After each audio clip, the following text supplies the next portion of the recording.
Welkom aan almal. Baie dankie vir elke persoon wat hier is vanoggend. So is my goed om julle almal hier te sien. Die wat lanklaas hier was of ek weet nie of ek lanklaas hier was nie, maar is reg. My preek, ek weet nie of julle uit die liedjies wat ons gesing het al kan of agterkom waaroor die preek gaan nie. Maar as ek net begin en ek weet nie altyd of dit by dames of by meisies ook so is nie, maar eens as hulle hier so 5, 6 is, dan raak dit mos nou 'n groot stry oor wie se pa is die grootste en die sterkste. En wat altyd so interessant is as mens nou terugdink aan die situasie, die stryry het nooit gegaan oor fisiese grootte nie. As jou pa nou 2 meter is en hy weeg 120 kg, is hy die sterkste, oor en verby. Maar waaroor het dit gegaan? My pa kan 'n vuur maak. My pa kan so groot vuur maak. My pa kan 'n boks skiet. My pa kan 'n boks skiet en hom afslag. So waaroor het dit gegaan? Nie oor die grootte nie, oor wat die pa kan doen. So as ons praat oor hoe groot God is, praat ons oor hoe groot hy is of oor wat hy kan doen in jou lewe en wat jy kan erken in jou lewe van hom. So as ons nou gaan kyk, weet jy daar's soveel bekende verse oor die grootheid van God en ek het toe besluit maar ek wil so 'n bietjie ander verse gaan kyk en ander dinge gaan oplees rondom dit. So hoe groot is die Hemelse Vader in jou lewe? Wat is die rol wat hy speel in jou lewe? Is daar 'n groot rol? Is dit net so 'n klein dingetjie? En een van die eerste goeters waarna wat ek wil kyk, wat ons almal weet, goeters word geoordeel deur tyd, plek en persoon en groottes en so aan. Openbaring 22 vers 13. Ek is die Alfa en die Omega, die eerste en die laaste, die begin en die einde. So daar's nie tyd gekoppel aan God die Vader nie. Hy was altyd, hy sal altyd daar wees. En jy kan nie hom beperk en sê maar die tyd was hy nie met my nie en in die tyd was hy met my. Hy's altyd daar. Maar dit hang van jou af waar hy in jou lewe is. So as ons nog gaan kyk na die grootte van God, hoe groot is God? As ons in die Bybel gaan lees, verstaan ons dat God eintlik Gees is. So God is klein genoeg om saam met Adam en Eva in die paradys die tuin van Eden te geloop het. Wat vir interessant was, ek het dit nog nooit so gelees nie en ek gaan kyk deur die skrifte en nadat hulle kom ons sê in die Bybel staan daar, hulle het van die vrug geëet. Ons is so gewoond om te praat van hulle die appel geëet, maar nêrens in die Bybel staan dit dat dit 'n appel is wat hulle geëet het nie. Nou wonder ek waar die konsep vandaan gekom dat hulle 'n appel geëet het. Miskien was dit 'n lekker nektarien of iets wat hulle geëet het. So, maar in elk geval, toe het hulle mos nou vyeblare gemaak en in die woord staan daar toe, hulle het God hoor loop in die tuin van Eden. So, verstaan jy, dit is hy moes fisies beweeg het. So hulle moes besef dat hy's klein genoeg om saam met hulle daar te kan geloop het. Maar hy was groot genoeg ook toe Moses hom wou gesien het om hom toe te maak in die rotskeep in sy hand. En hy het verby hom gesien en Moses het van agter af als gesien wie God is, sy goedheid, dit wat Karina net van gelees het. Maar God kan ook baie groter as dit wees, want hy het die heelal geskep. 1 Konings 8 vers 27. Sou God werklik op die aarde woon? Die hemel, selfs die hoogste hemel, kan u bevat nie. Hoe dan nog hierdie tempel wat ek gebou het? So, hy is so groot as die heelal. So, as ons nou gaan kyk na die aarde, as ons hier in Kraddock kyk, die hoogste punt wat ons het is omtrent so 2000 meter bo seespieël. Ons was so 'n paar weke terug was ons daar in die Drakensberge en die hoogste piek daar is omtrent so 3300. So dis omtrent so 1.3 km hoër as wat Swarthoek se berge is. En dis hoog as jy nou daar staan, jy moet letterlik opkyk. Maar as jy nou gaan dink aan die hoogste piek in Afrika is Berg Kilimanjaro. Hy's amper 5900 meter. Dis amper dubbel die hoogste piek in Afrika in Suid-Afrika. So hy is 5900. Hoogste een in die wêreld, Mount Everest. Hy is omtrent 8900. So dis amper nog 'n verstaan julle waartoe dit gaan en hoe hoog dit is? Hoe diep is die see? Die diepste plek op die oomblik in die see is omtrent 11 kilometer diep. So jy kan Mount Everest omdop, binne insit en hy gaan 1.2 kilometer onder die water wees. Dis net om 'n persepsie te kry van hoe groot die aarde is. Wie kan die waters in die holte van sy hand meet? Die hemel met sy handspan meet. Met 'n derde van 'n Eva, dis 'n houer, die stof van die aarde opvang. Met 'n handskaal die berge weeg en die hemels met 'n weegskaal.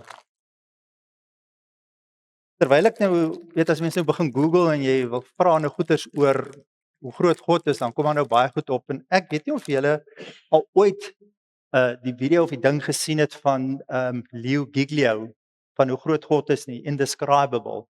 Nou hy het 'n hele preek oor en hy ken al die kilometers en die goeters. Kan julle hom sien? So dis omtrent, kom ons sê dis hoe groot aarde is.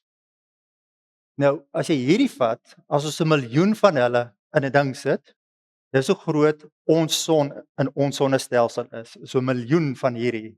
So dit sal nou 'n relatiewe groot bal gemaak het. Ek kon ongelukkig nie so groot bal saamgebring het nie. Nou die son is omtrent so 150 miljoen kilometer van ons af. Nou vandag voel dit omtrent soos 300 miljoen kilometer en in die somer voel dit soos 50 miljoen van ons af. Maar ons son is nou 'n miljoen keer hierdie. Maar hulle het nou al gaan sien op die verste in ons heelal is daar 'n son wat 'n miljoen keer groter is as ons son. Ek meen, imagine ons het nou die bal, hier's 'n miljoen wat hier inkom. Hierdie gebou gaan dit nie kan hou nie. Hoe groot is God? Hy het elkeen van daai sterre, want dis wat hulle sê 'n son is 'n ster, hy geskep. En weet julle wat is die amazingste? Hy het elkeen 'n naam gegee. Ons weet nie wat sy naam nie. Ons sukkel om almal se name in die kerk te onthou. Hy onthou 'n biljoen sterre wat hy genoem het. Ons werk in millimeters, sentimeters, meters en kilometers. Maar as ons na die goed begin kyk, werk jy in ligjare. Nou lig beweeg teen 300 000 kilometer per sekonde. So dit is 'n sonstraal om van die son af na ons toe te kom is 8 minute. Dan is hy 150 miljoen kilometer beweeg. So verstaan julle die grootheid? Laat dit jou klein voel?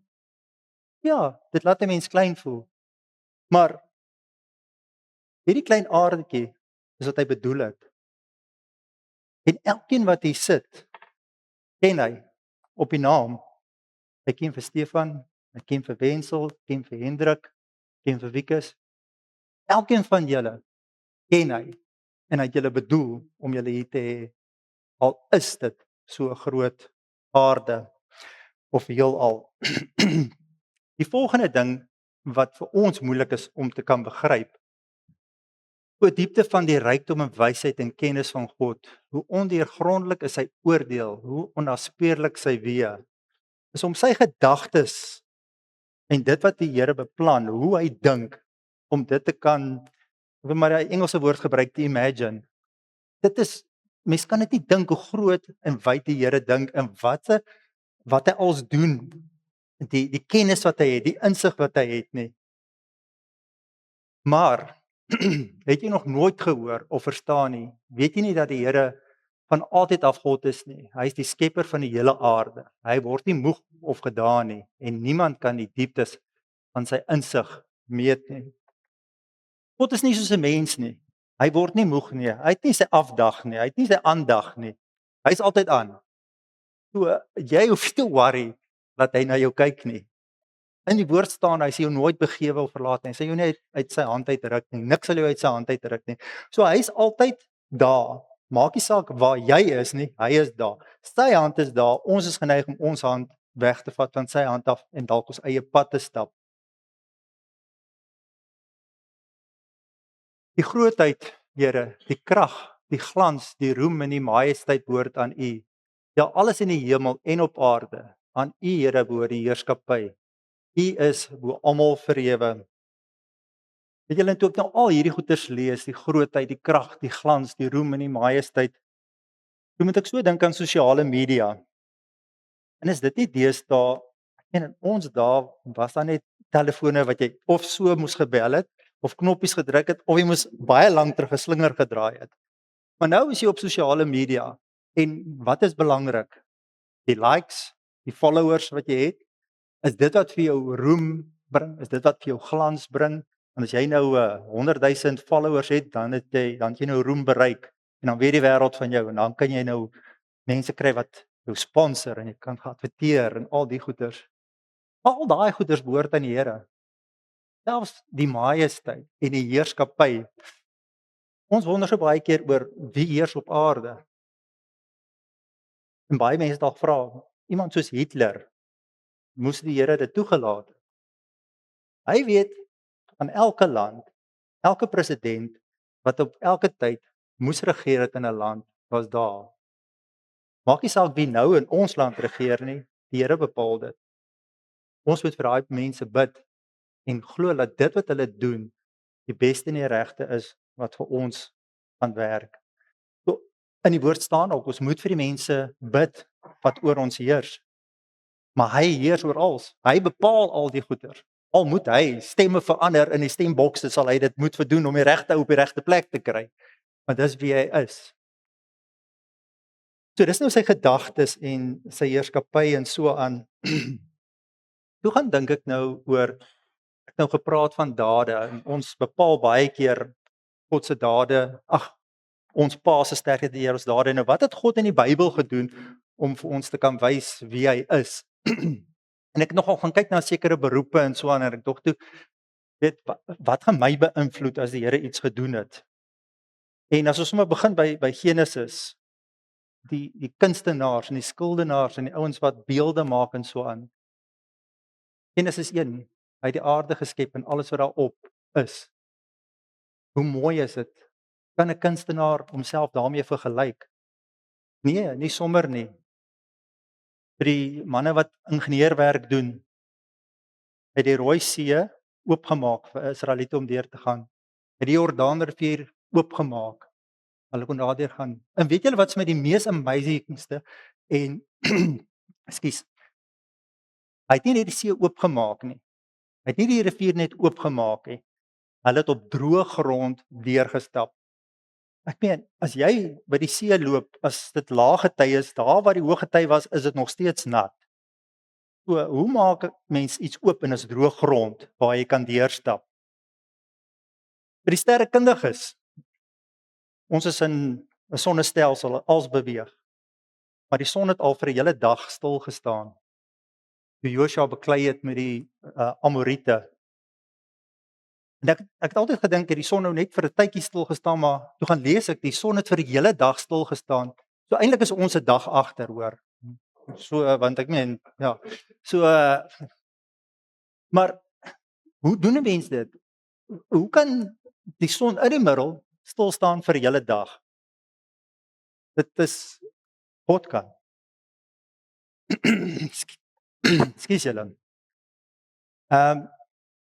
Vir die wetenskaplikes, Elisa, hy was een van die hy het net na Elia gekom en hulle wil toe groter huise bou en hulle gaan kap toe bome af langs die rivier en een van die ouens toe hy so kap, toe vlieg sy byl se kop en hy val in die rivier en hy sê o ja, weet dis 'n geleende byl. Nou is ek in die moeilikheid.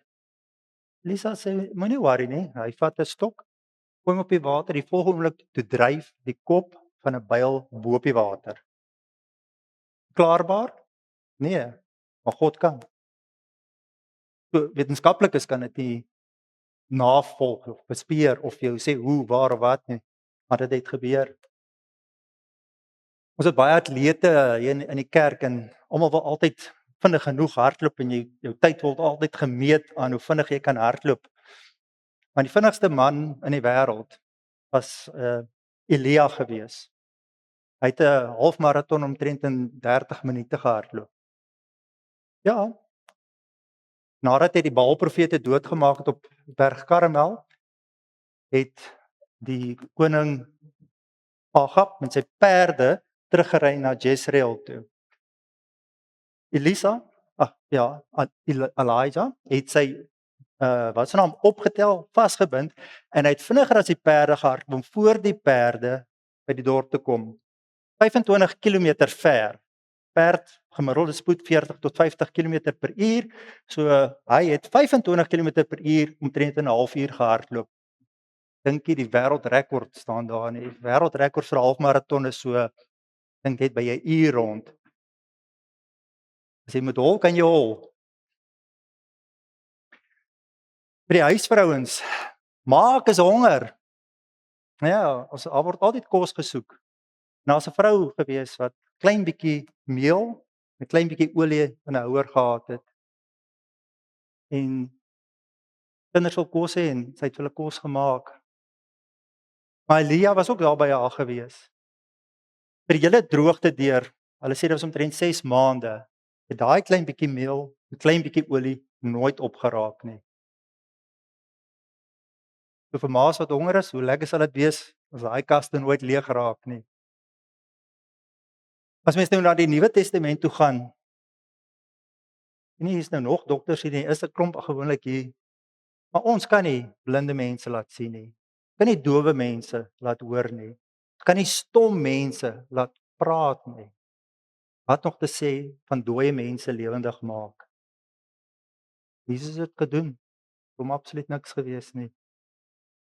Die onderwysers wat hier sit, hulle kla so oor kinders in die klas. Daar's 36 kinders in my klas. Hoe kan ek hulle beheer? Hoe kan ek hulle leer? Ag, Jesus het hulle daar na die berggange toe gevat, duisende van hulle. En hy het elkeen se behoefte geken. En hy het elkeen geleer. En hy het elkeen persoonlik geken. Want hy kan.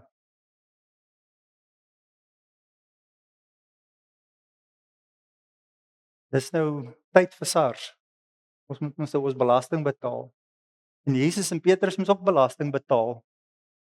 Nou dan kom SARS by jou en hy sê, "Oef, jy het 'n bietjie goed gedoen hierdie jaar. Jy gaan met hoes hierdie jaar, hoor. Daar's baie belasting." Wat het Jesus gesê? Hy het vir Petrus gesê, "Gaan vang 'n vis, man." Maar as jy hom vang, kyk binne in sy mond. En toe hom vang, toe haal hy 'n munt uit wat Petrus en Jesus se belasting vir 'n hele jaar betaal het. So die wat nou gaan visvang, kyk maar binne in die monde. Miskien kan hy iets in wees. Jy is nou mense wat koffiewinkels en sulke goed het. Nou stop daai bus daar met 300 mense en nou klim hulle uit. Nou wil hulle kos hê. Maar ek het nou nog nie eintlik voorraad gekoop nie. Gaan ek ooit genoeg kos hê? Jesus het 2 visse, 5 brode nodig gehad om 5000 mans, nie vrouens en kinders by, kos te gee nie.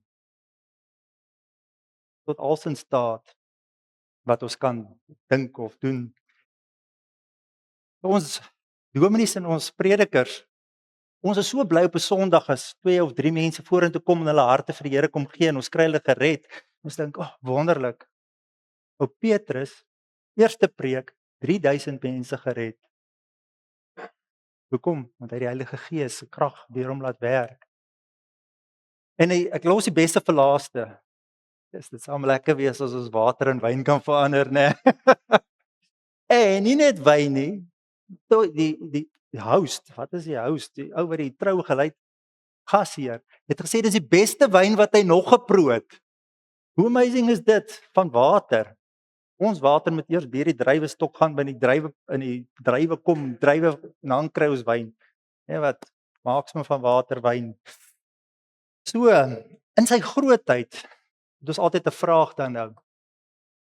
Psalm 8 vers 4 en 5. As ek die hemel aanskou, die werk van die vingers, die maan en die sterre waaraan U 'n plek gegee het. Wat is die mens dan dat U aan hom dink? Die mensekind dat U na hom omsien.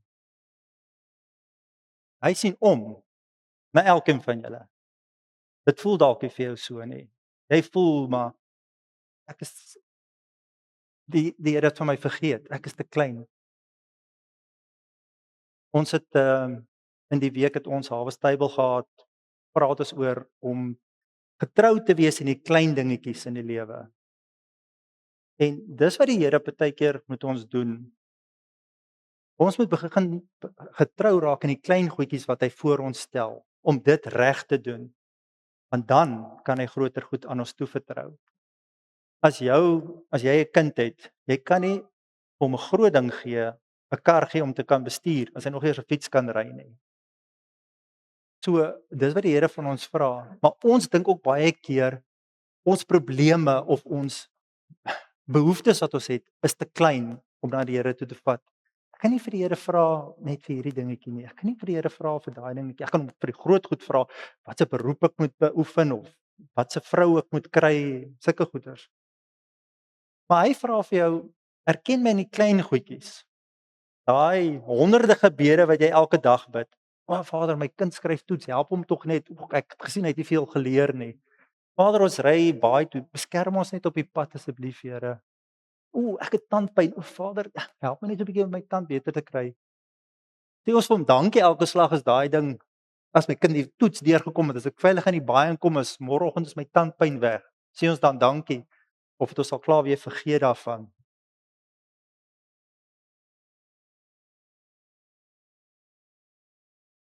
Lukas 12 vers 7, selfs die hare op julle kop is almal getel. Moenie bang wees nie.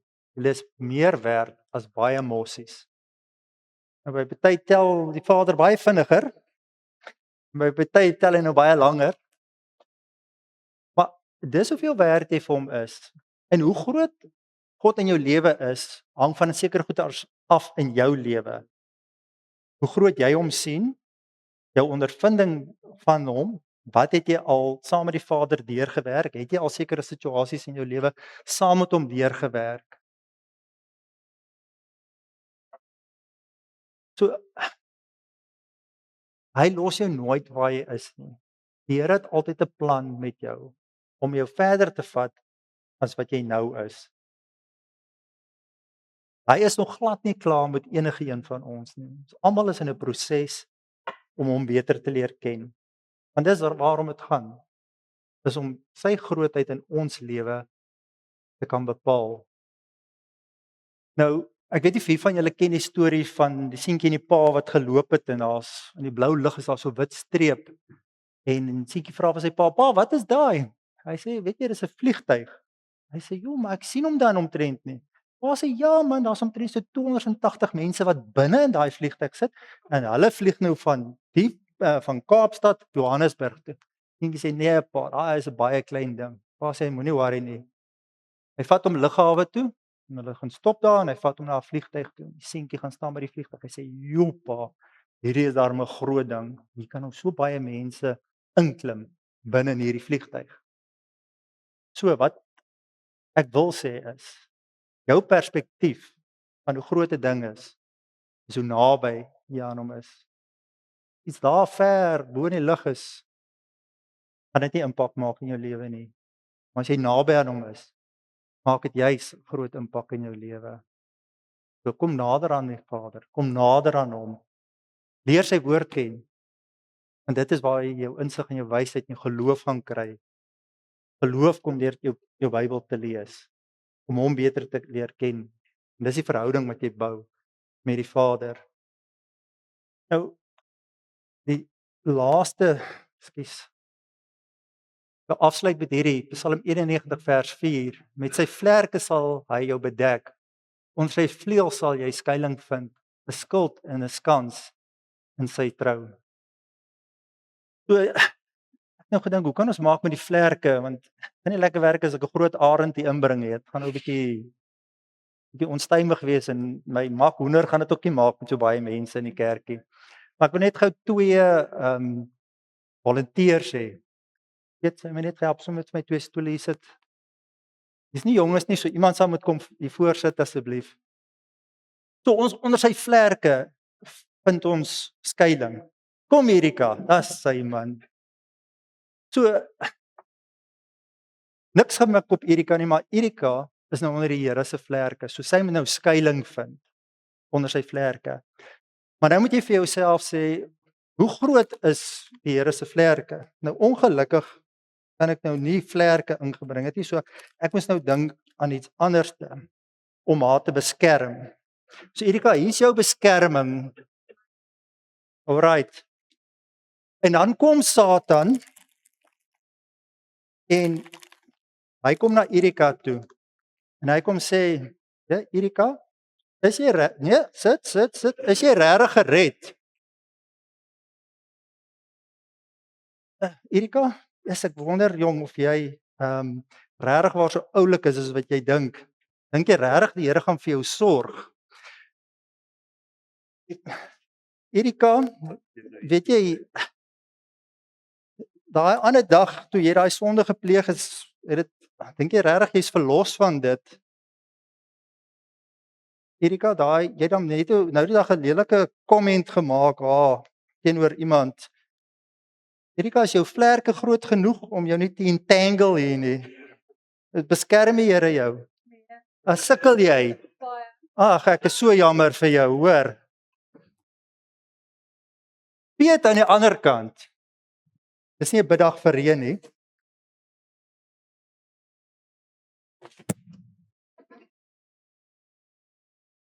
So Piet is in dieselfde situasie. So ek is nou jammer dat ek die elders hier moet uithaal. Maar Piet, dink jy regtig waar jy's gered? Wow. Hy het hom sommer gemis en in totaal. Piet, jy was nou die dag nie so mooi met jou vrou gewees nie. En regtig daai ou wat daar by die Kaapgaard wat jou gevra het vir geld, het jy nie iets voorgegee nie.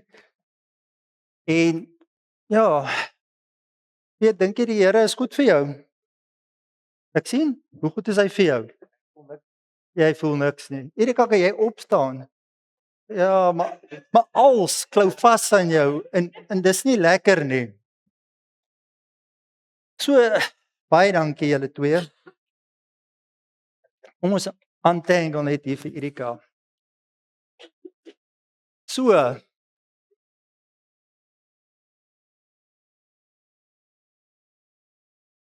wat is die grootste geskenk wat ons gekry het? Jesus. Hy het vir ons gesterf aan die kruis. As ons in hom glo, 'n verhouding met hom te bou, dan gaan ons nie 'n klein sambreeltjie hê nie. Ons gaan 'n groot sambreel hê wat ons kan beskerm teen die aanslae en dit wat na ons toe kom. As jy gaan lees in Psalm 23 staan daar sy staf en sy stok wat daar is beskerm jou. Hoe groot is sy staf en sy stok? Is dit so 'n klein staffie of is dit 'n groot staf? Ons perspektief van wie God die Vader is, moet verander. En dit kan net verander deur 'n verhouding met hom te bou. En vir hom in die klein goedjies te begin vra, Vader, help my met die klein goedjies in my lewe. Dat die groter dinge in ons lewens ons makliker sal raak. Dat die goeders waaroor ons bekommerd is vir die hele dag, dat ons dit ook na hom toe kan vat. Want hy ken ons elkeen by ons naam. Hy het jou gevorm. In Psalm 139 gaan lees, hy ken al die dae van jou lewe. Hy het jou saamgeweef in jou moeder skoot. Niks wat ons sê, doen, verbaas die Here nie. Hy weet alles. Van die dag wat jy opgestaan het, die woorde wat jy gaan sê, tot die dag wat jy doodgaan, ken hy. Want dis so groot sy insig, sy wysheid en ook sy getrouheid aan ons is. So as ons opkyk na die hemel en ons dink aan hoe massive dit is, hoe groot is die heelal en ons sit hier en ons voel so klein en ons dink ons bly op hierdie klein aardetjie en ek is maar net 'n ou spikkeltjie daar. Hy ken jou naam. Hy weet wat hy in jou het. Hy weet wat hy vir jou bedoel en beplan het. En hy's nog nie klaar met jou nie. Gaan net na hom toe en in sy grootheid weet dat hy die een is wat jou onder sy vlerke neem en jou sal bring op die plek waar jy moet wees. Jy's net getrou in hom.